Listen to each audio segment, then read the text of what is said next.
नमस्कार। आज मिति 2078 साल माघ 6 गते बिहिबार, तदनुसार सन् 2022 जनवरी 20 तारिकका दिन माघ कृष्ण पक्ष द्वितीया उपरि तृतीया तिथिका दिन लघुकथा पाठ्यश्रव्य दृश्य प्रतिष्ठानको 93औं श्रृङ्खलामा वाचन हुने विभिन्न लघुकथाहरू लिएर यहाँहरूका सान्निध्यमा उपस्थित भइसकेको छु। म त्वयानाथ सुवेदी हेटौँडादेखि र यहाँहरू सम्पूर्णमा हार्दिक नमन पनि टक्र्याउँदछु। विश्वमा मात्रै नभई नेपालमा पनि तेस्रो ओमिक्रोन भाइरसले सताइरहेको अवस्था छ। तेस्रो ओमिक्रोन भाइरसले विद्यालय महाविद्यालयहरू बन्द भएका छन्।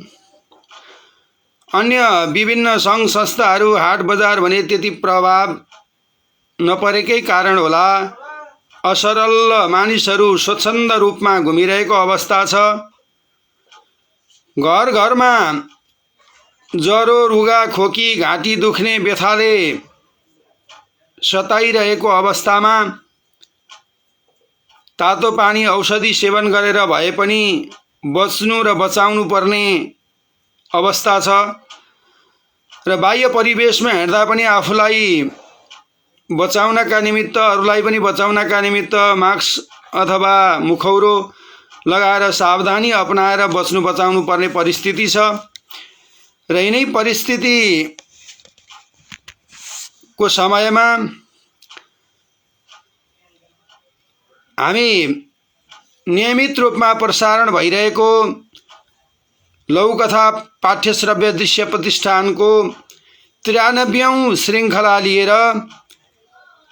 समस्त साहित्यानुरागी, साहित्य सर्जक, साहित्य स्रष्टा, साहित्य द्रष्टा र साहित्यानुरागी श्रोताहरू समग्रमा हार्दिक नमन गर्दै म त्वयानाथ सुवेदी हेटौँडादेखि साँझको 7:55 बजेको समयमा उपस्थित भइसकेको छु। र यस लघुकथा पाठ्यश्रव्य दृश्य प्रतिष्ठानलाई हेरेर बसिरहनु हुने, माया गर्नुहुने समस्त साहित्यानुरागी सर्जकहरूमा पुनः नमन गर्दै र विभिन्न लघुकथा पाठ्यश्रव्य दृश्य प्रतिष्ठानमा प्रेषित भएका लघुकथा पाठशालामा प्रेषित भएका विभिन्न कथाहरू, लघुकथाहरू लिएर यहाँहरूका सान्निध्यमा म उपस्थित भइसकेको छु। र हिजोका दिनमा हामीले 92औं श्रृङ्खलामा रामप्रीत मण्डलद्वारा वाचन भएका विभिन्न लघुकथाहरू श्रवण गर्ने अवसर प्राप्त गरेका थियौँ।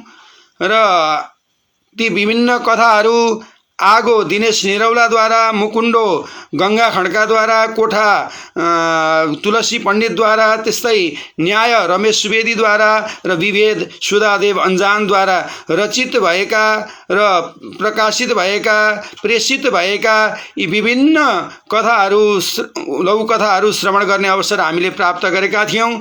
र आज 93औं लघुकथा पाठ्यश्रव्य दृश्य प्रतिष्ठानमा निम्न कथाहरू चाहिँ वाचन हुन गइरहेका छन्। यी कथाहरू पनि हाम्रो लघुकथा पाठ्यश्रव्य दृश्य प्रतिष्ठान र लघुकथा पाठशालामा चाहिँ प्रेषित भएका कथाहरू नै रहेका छन्। र कथाहरू यस प्रकार रहेका छन्। पहिलो कथा रहेको छ प्रश्न, दिनेश निरौलाद्वारा रचित लघुकथा। त्यस्तै दोस्रो रहेको छ नेपालको राजनीति, प्रभादेवी पौडेलद्वारा रचित। र त्यस्तै गरेर तेस्रो कथा रहेको छ परिवर्तन, विनोद नेपालद्वारा प्रेषित भएको र रचना भएको। र चौथो कथा रहेको छ चियो चर्चो, प्रेमपुन मगरद्वारा प्रेषित भएको, रचना भएको। र पाँचौं कथा रहेको छ रिस, कमलापन्थी अधिकारीद्वारा प्रेषित भएको र यसरी रचना भएको लघुकथा रहेको छ। यिनै लघुकथाहरूको सेरोफेरोमा रहेर म आजको 93औं श्रृङ्खलालाई यसरी अगाडि बढाउन गइरहेको छु।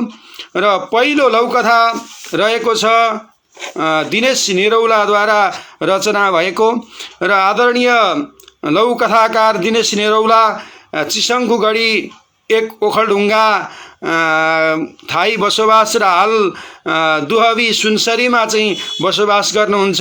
उहाँद्वारा प्रेषित भएको, उहाँद्वारा चाहिँ हाम्रो लघुकथा पाठ्यश्रव्य दृश्य प्रतिष्ठानमा पठाइएको प्रश्न भन्ने कथा यस प्रकार सुरु हुन्छ। र दिनभर काम हुँदैन, तिमी यो पढ र केही लेख्ने पनि अभ्यास गर, आफ्ना भोगाई लिपिबद्ध गर्नुपर्छ। उसले आफूले पढेका किताबहरू टेबलमा राख्दै उनीलाई भन्यो, यत्रो पढे लेखेको मान्छे भएर खै मेरो हजुरले कुरा बुझेको सबै पढेकाले लेख्न कहाँ सकेका छन्? तपाईको कार्यालयमा सबै हाकिम भए, तपाईलाई चिया कसले खुवाउने? उनी मुस्कुराइन्। अनि ऊ केही सम्झे झैं गर्न थाल्यो र कथा समाप्त भयो। 2078 साल माघको 4 गते दुहवी सुनसरीमा रचना गर्नुभएको कथा रहेको छ प्रश्न भन्ने कथा, आदरणीय लघुकथाकार दिनेश निरौलाको। र यहाँ मित्रहरू आइसक्नु भएको छ। हेम पोखरेल नमस्कार सर भनेर आइसक्नु भएको छ। हजुरलाई पनि हाम्रो 93औं यो लघुकथा पाठ्यश्रव्य दृश्य प्रतिष्ठानमा हजुरलाई पनि नमस्कार छ, हजुरलाई स्वागत छ। मनोहर पोखरेल आइसक्नु भएको छ। 93औं चिनको वाचनमा सबै साहित्यिक मनहरूमा स्वागत भनेर भन्नुभएको छ। हजुरलाई पनि हाम्रो यो 93औं लघुकथा पाठ्यश्रव्य दृश्य प्रतिष्ठानमा स्वागत छ। र हेम पोखरेल सुन्दर वाचन, दिनेश सरको सुन्दर कथा भनेर फेरि टिप्पणी गर्नुभएको छ। हजुर अत्यन्त सुन्दर कथा रहेको छ।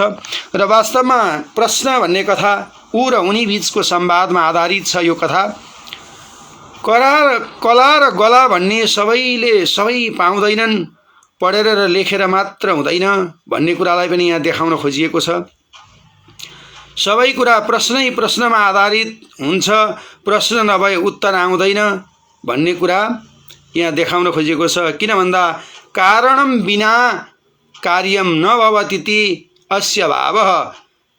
कारण बिना कुनै पनि काम हुँदैन र काम हुनका निमित्त कारण चाहिन्छ, प्रश्न भयो भने उत्तर आउँछ भनेर यसरी प्रश्न भन्ने यहाँ लघुकथा शीर्षक राख्नु भएको छ। र हार्दिक आभार पनि व्यक्त गर्छु लघुकथाकार दिनेश निरौलाप्रति। र त्यस्तै तरहले दोस्रो कथा रहेको छ नेपालको राजनीति भन्ने। प्रभादेवी पौडेल भरतपुर 9 चितवनमा बस्नुहुन्छ र विक्रम सम्वत 2078 साल माघको 5 गते हाम्रो लघुकथा पाठ्यश्रव्य दृश्य प्रतिष्ठान अथवा लघुकथा पाठशालामा उहाँले यो कथा प्रेषित गर्नुभएको छ। र कथा यस प्रकार सुरु हुन्छ। बाबु आज तँ पनि जान्छस्, पार्टीको कार्यक्रम छ भनेर भर्खर विदेशबाट आएको छोरा भरतलाई रामनाथले भने। थकाइ लागेपछि राजनीतिमा अलि चासो देखाउने हुनाले भरत बासँगै गयो। कार्यक्रममा धेरैजनालाई बोलाइएको थियो। तल्लो तहदेखि उपल्लो तहका व्यक्तिहरूले ठाउँ खचाखच भरिएको थियो। सम्बोधनको क्रममा निकै मानिसहरूको नाम छुटेको थियो। रामनाथलाई त चिठी नै आएको भए तापनि कसैले उनको नाम सम्बोधन गरेनन्। प्रमुख अतिथि अबेला गरेर आएपछि तुरुन्त 2 शब्द बोलेर माएको चिनोली अर्को कार्यक्रममा पुग्नु छ भनेर फर्किहाले। उनीहरू फर्किँदा अबेला भइसकेको थियो। रामनाथको अनुहार मलिन देखेर छोरा भरतले सोध्यो, बा सन्चो भएन हजुरलाई? उनले रुन्चे स्वरमा भने, खै यस्तै चाल हो भने त अबदेखि राजनीतिमा हात धोएर बसे भो। किन र बा? त्यत्रो वर्ष पार्टीको झोला बोकेर हिँडियो, अहिले कसैले पुछ्दैनन्। सुनिस् कसैको मुखबाट मेरो नाम भनेको डर डर डर। यो सुनेर छोरो छक्क पर्दै भन्यो, नेपालीको मानसिकतामा यही त कमजोरी छ बा। विषयवस्तुभन्दा सम्बोधनमा बढी समय लगाउँछन्। अलिकति बचेको समय पनि विपक्षीलाई गाली गरेर बिताउँछन्। न भिजन छ न मिसन छ। विदेशमा त लेडिज एन्ड जेन्टिलम्यान भनेपछि सबैलाई पुग्यो। साँच्चै आजको मुख्य विषयवस्तु र योजना के थियो? मैले त जति कान ठाडो पारे पनि पत्ता लगाउन सकिनँ नि बा भनेर कथा समाप्त हुन्छ।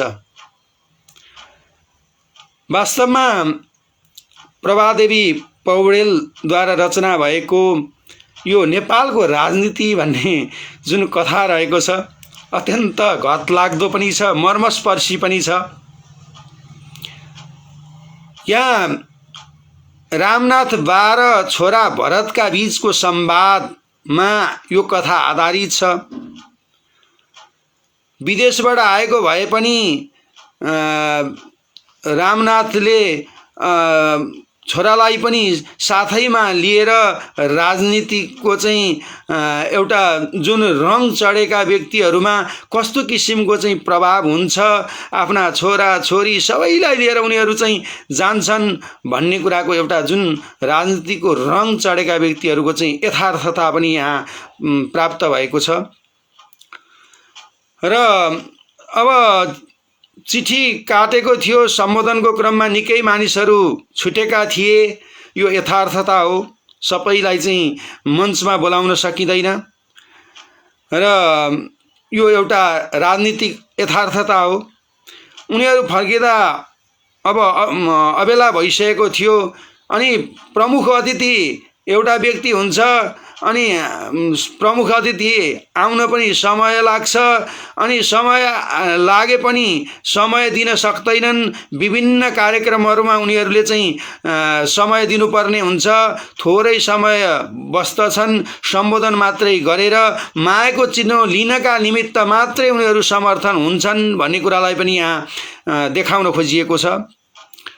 अर्को यहाँ 12 छोराका बीचको चाहिँ अथवा रामनाथ र भरतका बीचको चाहिँ संवादमा यहाँ यो कथा अत्यन्त मर्मस्पर्शी रहेको छ, यथार्थपरक कथा रहेको छ। र किन भन्दा नेपालको राजनीतिमा राजनीति गर्नेहरूले सम्बोधनमै समय व्यतीत गरिरहेका हुन्छन् र सम्बोधन मात्रै गर्न जानेका हुन्छन् उनीहरूले र कुनै त्यस्ता किसिमका कामहरू गर्न जानेका हुँदैनन् भन्ने कुरालाई यहाँ देखाउन खोजिएको छ। र अनि नेपालीहरूको मानसिकतामा को कमजोरी पनि यही हो भन्ने कुरालाई यहाँ देखाउन खोजिएको छ। र नेपालको राजनीति गर्ने व्यक्तिहरूमा न भिजन छ न मिसन छ, केही पनि छैन। उनीहरू चाहिँ के छ भन्दा त्यत्तिकै चाहिँ अब लागि परेर उही भेडाको बथान लागे जस्तै गरेर चाहिँ अगाडि बढिरहेका हुन्छन् र फाइदा लुट्नेले लुटिरहेको हुन्छ र फाइदा नपाउनेहरूले त्यत्तिकै चाहिँ हिँड्नुपर्ने अवस्था हुन्छ र उनीहरूको हातमा जिरो हुन्छ र परेको बेलामा पनि उनीहरूले साथ दिने परिस्थिति र परिवेश रहँदैन भन्ने कुरालाई पनि यहाँ यसरी देखाउन खोजिएको छ। र अन्तिममा मैले त जति कान ठाडो पारे पनि आजको विषयवस्तु अथवा विषयवस्तुको योजना के थियो भन्ने कुराको विषयमा थाहा पाउन सकिनँ नि बा भनेर भनेपछि वास्तवमा विषयवस्तु विहीन कार्यकर्ताहरू र उनीहरूको सम्बोधन, उनीहरूको कर्म, उनीहरूको गति हुन्छ भन्ने कुरालाई यहाँ देखाउन खोजिएको छ। वास्तवमा यथार्थपरक कथा रहेको छ, मर्मस्पर्शी पनि कथा रहेको छ। हार्दिक आभार पनि व्यक्त गर्दछु प्रभादेवी पौडेल भरतपुर 9 चितवन मा बस्नुहुन्छ, उहाँद्वारा प्रेषित भएको यो कथा अत्यन्त मर्मस्पर्शी रहेको छ। यहाँ केही टिप्पणीहरू आएका छन्।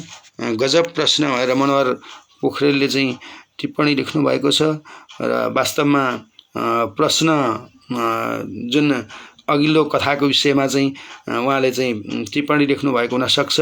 हार्दिक आभार। र एम पोखरेल हुन्छ राम्रो प्रभादेवी पौडेलको लघुकथा निकै राम्रो लघुकथा भनेर भन्नुभएको छ। अत्यन्त राम्रो लघुकथा रहेको छ। र त्यस्तै मनोहर पोखरेल हुनुहुन्छ टिप्पणी गर्नुहुन्छ। यथार्थपरक लघुकथा भनेर भन्नुहुन्छ, वास्तवमा यथार्थपरक लघुकथा रहेको छ। र अनुग्रह राणा मगर पनि आइसक्नु भएको छ। सम्पूर्णलाई नमस्कार भन्दै हजुरलाई पनि हाम्रो कार्यक्रम यो 93औं लघुकथा पाठ्यश्रव्य दृश्य प्रतिष्ठानमा हार्दिक स्वागत छ र नमस्कार पनि छ। र no mission no vision no नली कमिसन एन्ड दूर वचन भनेर मनोहर पोखरेलले अत्यन्त मिठो टिप्पणी उठाउनु भएको छ। हार्दिक आभार। मिसन पनि छैन, भिजन पनि छैन र अरू खाली कमिसनमा मात्रै चाहिँ यसरी नेपालको राजनीति अथवा राजनीतिक गर्ने राजनीतिज्ञहरू अथवा राजनीतिकारहरू यसरी चलिरहेका हुन्छन् भन्ने कुरालाई यसरी सम्बोधन गर्नुभएको छ। हार्दिक आभार व्यक्त गर्दछु। र अर्को अब तेस्रो लघुकथा रहेको छ परिवर्तन। कथाकार विनोद नेपालद्वारा रचना कथा रहेको छ यो। र विक्रम सम्वत 2078 साल माघको महिना 5 गते हाम्रो लघुकथा पाठ्यश्रव्य दृश्य प्रतिष्ठानमा लाई प्रेषित गर्नुभएको छ उहाँले यो कथा। र विनोद नेपालद्वारा रचना भएको परिवर्तन भन्ने लघुकथा यस प्रकार सुरु हुन्छ। आउने र जाने क्रम जारी थियो। उनीहरू बाहिर बसेर दृश्यहरू हेरिरहेका थिए।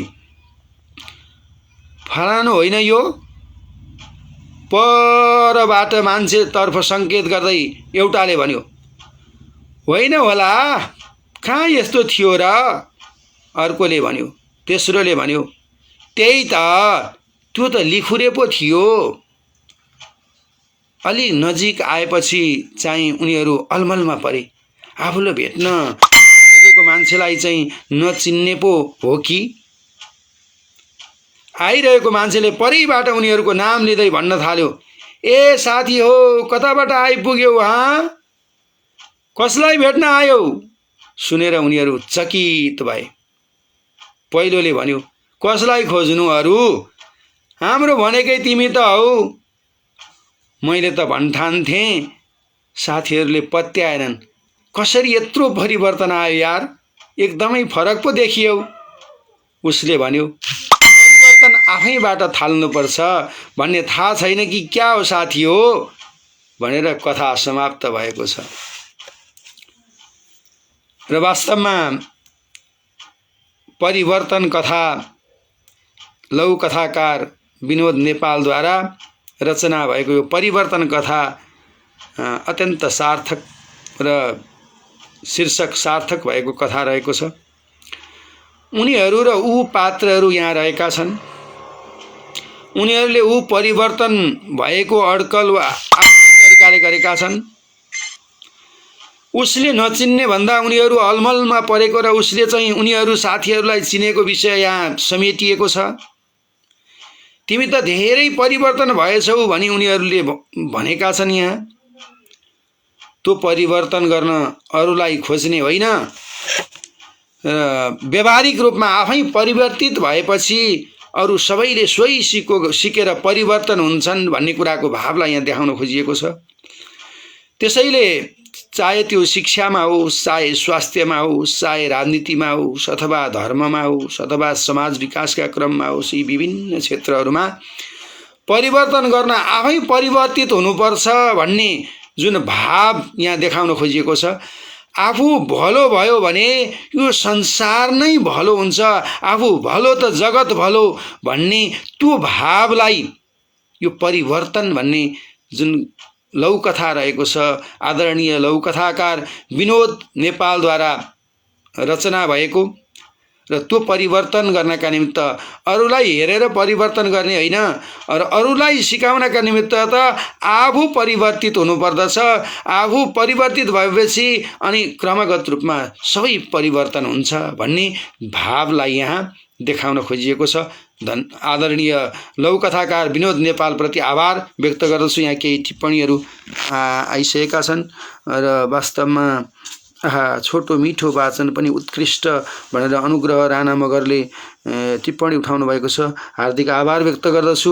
मनोहर पोखरेल आइसक्नु भएको छ। परिवर्तन आफैबाट हुन्छ भनेर टिप्पणी उठाउनु भएको छ र हार्दिक नमन पनि गर्दछु। वास्तवमा परिवर्तन गर्नका निमित्त अरूबाट होइन आफैबाट परिवर्तन हुनुपर्छ भन्ने जुन यो कथाको भाव रहेको छ। आफू परिवर्तन भयो भने आफू भलो भयो भने जगत भलो हुन्छ भन्ने जुन भाव हो त्यो भाव नै यहाँ समेटिएको पाइन्छ।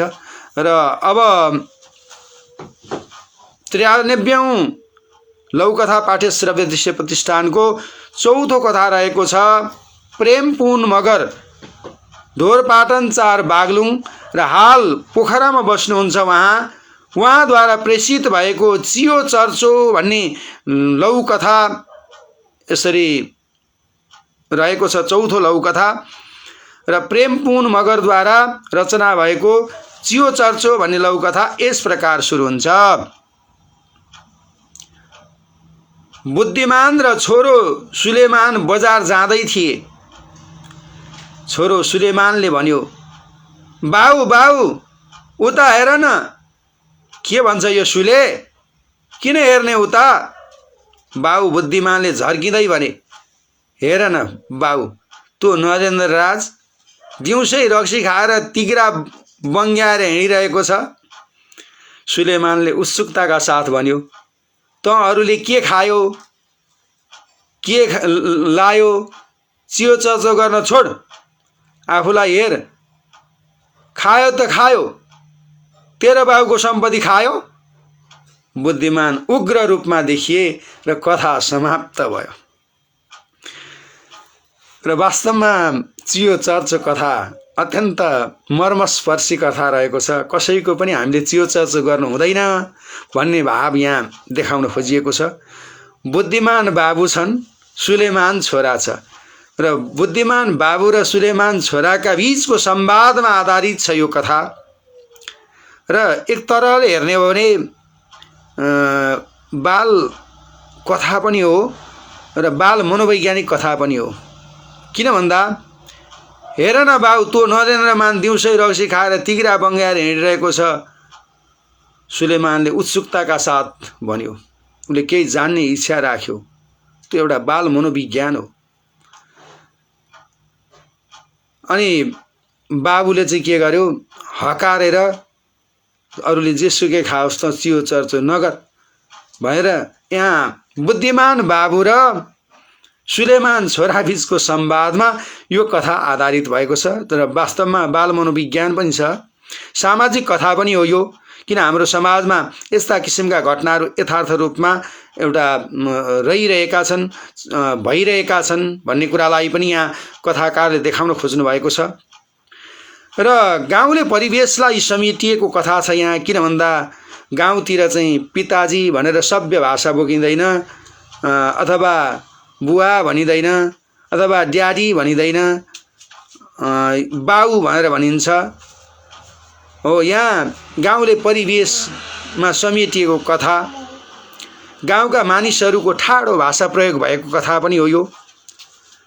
र वास्तवमा गाउँले मानिसहरूले कस्तो किसिमको भाषा प्रयोग गर्छन् भन्ने त्यो भाषालाई पनि यथा तथ्य रूपमा देखाउन खोज्नु भएको छ आदरणीय लौकथाकार प्रेमपुन मगरले। चियो चर्चो भन्ने लौकथामा चाहिँदो कुरामा मात्रै चाख राख्नु पर्दछ अथवा चियो चर्चो गर्नुपर्छ, नचाहिँदो कुरामा चाहिँ चाख राख्नु हुँदैन अथवा चियो चर्चो गर्नु हुँदैन भन्ने त्यो भावलाई पनि यस कथामा चाहिँ देखाउन खोजिएको छ। र यहाँ केही टिप्पणी लिएर हाम्रो यो लौकथा पाठ्यश्रव्य दृश्य प्रतिष्ठानलाई को 93औं श्रृङ्खलालाई माया गर्नका निमित्त ललिता झा आइसक्नु भएको छ। नमस्कार गुरुवर भनेर नमस्कार छ, हजुरलाई पनि स्वागत छ हाम्रो यो लौकथा पाठ्यश्रव्य दृश्य प्रतिष्ठानको 93औं श्रृङ्खलामा। अनुग्रह राणा मगरले टिप्पणी उठाउनु भएको छ सन्देशमूलक लौकथा भनेर। अत्यन्त आभार व्यक्त गर्दछु। वास्तवमा सन्देशमूलक लौकथा रहेको छ यो। समय सापेक्ष छ भनेर ललिता झाले टिप्पणी उठाउनु भएको छ र वास्तवमा यो समय सापेक्ष कथा पनि रहेको छ। र त्यस्तै तरहले अब यो हाम्रो लघुकथा पाठ्यश्रव्य दृश्य प्रतिष्ठानको 5औं अथवा अन्तिम लघुकथा रहेको छ रिस। कमलापन्थी अधिकारी कलङ्की काठमाडौँ बस्नुहुन्छ, उहाँद्वारा प्रेषित भएको, उहाँद्वारा रचना भएको लघुकथा रहेको छ। एम पोखरेल आइसक्नु भयो। चियो चर्चो पुन सरको चाहिँ समसामयिक लघुकथा भनेर वास्तवमा यो चियो चर्चो समसामयिक लघुकथा पनि हो। हार्दिक आभार व्यक्त गर्दछु। र कमलापन्थी अधिकारीको रिस भन्ने जुन लघुकथा रहेको छ, लघुकथा यस प्रकार सुरु हुन्छ। हाकिम साहबले उपेन्द्रलाई कार्यालयमा सानो गल्ती हुँदा बेसरी झपारे।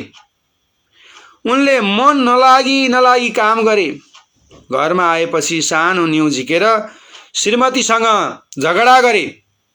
बिना कारण अफिसबाट आउने बित्तिकै श्रीमान रिसाएपछि श्रीमतीलाई दिक्क लाग्यो अनि उनी छोरा रमेशसँग रिसाइन्। श्रीमती सानो कुरामा आमा आबुसँग रिसाएकाले दिक्क मानेको रमेश अकारण भाइसँग रिसायो। सधैँ माया गर्ने दाई बिना कारण रिसाएकोले भाइ चाहिँले आफ्नो रिस कुकुरमाथि पोख्यो। आखिर अबोध प्राणीले समेत सजायको भागीदार हुनु पर्यो। कथा समाप्त। यहाँ रिस भन्ने कथा कमलापन्थी अधिकारीद्वारा रचना भएको अत्यन्त मर्मस्पर्शी कथा रहेको छ, मार्मिक कथा रहेको छ। यहाँ हाकिमले रिस उपेन्द्रलाई, अनि उपेन्द्रले आफ्नी श्रीमतीलाई, श्रीमतीले अनि छोरा रमेशलाई, अनि जेठो छोरालाई रमेशलाई, अनि दाई रमेशले भाइलाई, अनि भाइले चाहिँ एउटा अबोध प्राणी कुकुरमाथि चाहिँ रिस क्रमगत रूपमा चाहिँ प्रकट गरेका कुराहरूलाई यहाँ देखाउन खोजिएको छ। र हाकिमदेखि एउटा रिस दौडेर अबोध प्राणी समेतले सजाय पाएको विषयवस्तु र कथा सारमा यो कथा संरचित भएको पाइन्छ। रिस भन्ने कुरा सबैसँग हुन्छ। जसरी 6वटा शत्रुहरूमध्ये काम, क्रोध, लोभ, मोह, मद, मात्सर्य, यी मध्येको यो क्रोध भन्ने अथवा यो रिस भन्ने ठुलो शत्रु हो। र त्यही रिसले नै अथवा त्यही रिस रूपी अहङ्कारले नै व्यक्तिलाई अधोगतितर्फ लैजाने काम गर्दछ भन्ने भाव पनि व्यक्त गरिएको छ यहाँ। र वास्तवमा रिस हो सबको शत्रु, रिसले सब नासिने, रिसैले उठ्छ झगडा, रिसले सब मासिने। रिसले गर्दा नै सबै झगडा पनि रिसले नै हुने हो र मासिने पनि रिसले नै हो। रिस चाहिँ सबैको शत्रु भएका कारणले गर्दा हामीले रिसलाई पैताला मुनि दबाएर राख्नु पर्दछ। यहाँ हाकिमले उपेन्द्रमाथि रिस गर्ने, उपेन्द्रले आफ्नी श्रीमतीमाथि रिस गर्ने, श्रीमतीले जेठो छोरोमाथि रिस गर्ने, जेठो छोरीले भाइमाथि रिस गर्ने, र त्यो हुँदै हुँदै जाँदै गर्ने क्रममा ज्ञान, बुद्धि, विवेक र चेतना नभएको अबोध एउटा प्राणीमाथि चाहिँ रिस गर्ने काम वास्तवमा ज्ञानवान व्यक्तिले पनि गरिरहेको हुन्छ भन्ने जुन भाव हो, त्यो भावलाई यहाँ रिस भन्ने कथाका माध्यमबाट आदरणीय लघुकथाकार कमलापन्थी अधिकारीले यसरी व्यक्त गर्न खोज्नु भएको छ। र यहाँ केही टिप्पणीहरू उठाइरहनु भएको छ। गोपालचन्द्र भट्टराई आउनुभएको छ, सुन्दर प्रवचन भनेर। हाम्रो लघुकथा पाठ्यश्रव्य दृश्य प्रतिष्ठानमा यहाँलाई पनि स्वागत छ। विशुद्ध नयाँ व्यक्ति हुनुहुन्छ। र त्यस्तै हेम पोखरेलले यहाँ टिप्पणी उठाउनु भएको छ, रिस अन्धो हुन्छ भन्ने उजागर। वास्तवमा रिस भनेको अन्धो नै हुन्छ। त्यसले चाहिँ देख्नुपर्ने कुरा देख्दैन र यहाँ देख्नुपर्ने कुरा नदेखेका कारणले गर्दाखेरि क्रमगत रूपमा त्यो रिस गएर एउटा अबोध प्राणीमाथि पनि खनिएको कुरालाई यहाँ कथाकारले पनि देखाउन खोज्नु भएको छ। र अनुग्रह राणा मगर रिसका आफू बुद्धिका अर्का भनेका छन् भनेर चाहिँ यहाँ टिप्पणी उठाउनु भएको छ। वास्तवमा रिसले आफूलाई नै खाने काम गर्दछ, बुद्धिले अर्कालाई खाने काम गर्दछ। त्यही कुरालाई यहाँ चाहिँ भन्न खोज्नु भएको छ। हार्दिक आभार पनि व्यक्त गर्दछु। त्यस्तै मनोहर पोखरेल रिस पोख्ने भनेकै आफूभन्दा कमजोर माथि हो, तर यो स्वयंको कमजोरी हो भनेर यसरी टिप्पणी उठाउनु भएको छ। वास्तवमा आफूभन्दा कमजोर व्यक्तिलाई नै रिस पोख्ने हो र तर त्यो स्वयंले के गर्छ त भन्दाखेरि आफूलाई नै हानि पुर्याउने काम गर्छ, अरूलाई पनि हानि पुर्याउने काम गर्छ। स्वयंको पनि कमजोरी नै हो, आफ्नो पनि कमजोरी नै हो र वास्तवमा रिसले नै सबै कुरालाई चाहिँ यसरी बाधा व्यवधान पुर्याउने भएका कारणले गर्दाखेरि र त्यो मात्रै होइन, रिस वा अहङ्कार नै व्यक्तिलाई अधोगतितर्फ लैजाने त्यो भावलाई पनि यहाँ देखाउन खोजिएको छ। र आदरणीय लघुकथाकार कमला पन्थी अधिकारी प्रति हार्दिक आभार पनि व्यक्त गर्दछु। यस्तै कथाहरू पठाएर हामीलाई हाम्रो लघुकथा पाठ्यश्रव्य दृश्य प्रतिष्ठानलाई र हाम्रो लघुकथा पाठशालालाई यहाँले सहयोग पुर्याउनु नै हुनेछ भन्दै र हाम्रो यो 93औं लघुकथा पाठ्यश्रव्य दृश्य प्रतिष्ठानमा आदरणीय लघुकथाकार र साहित्यकार माधव पोखरेल आइसक्नु भएको छ। नमस्ते सबैमा, म गोज्याङ्ग्रे उदयपुर गाईघाटबाट हाल ताप्लेजुङबाट सुन्दैछु भनेर भन्दै हुनुहुन्छ र हजुरलाई पनि हाम्रो यो लघुकथा पाठ्यश्रव्य दृश्य प्रतिष्ठानको 93औं श्रृङ्खलामा हार्दिक स्वागत पनि छ र हार्दिक आभार पनि व्यक्त गर्दछु। र यसरी यिनै लघुकथाहरूको 93औं जुन लघुकथा पाठ्यश्रव्य दृश्य प्रतिष्ठान को चाहिँ यिनै लघुकथाहरूको चाहिँ पेरिफेरीमा रहेर यहाँहरूलाई मैले लघुकथा श्रवण गराउने र केही टिप्पणीहरू पनि उतार्ने काम गरिरहेको छु। र काहीँ टिप्पणी उतार्ने क्रममा अथवा काहीँ समीक्षा गर्ने क्रममा काहीँ त्रुटि भएको भए, भुल भएको भए अथवा ती सारा त्रुटिहरूलाई हजुरहरूले क्षमा याचना गर्नुहुनेछ भन्दै यो 93औं लघुकथा पाठ्यश्रव्य दृश्य प्रतिष्ठानबाट म ओझेलमा पर्दछु। नमस्कार, सम्पूर्णमा शुभरात्रि पनि टक्र्याउँदछु। धन्यवाद।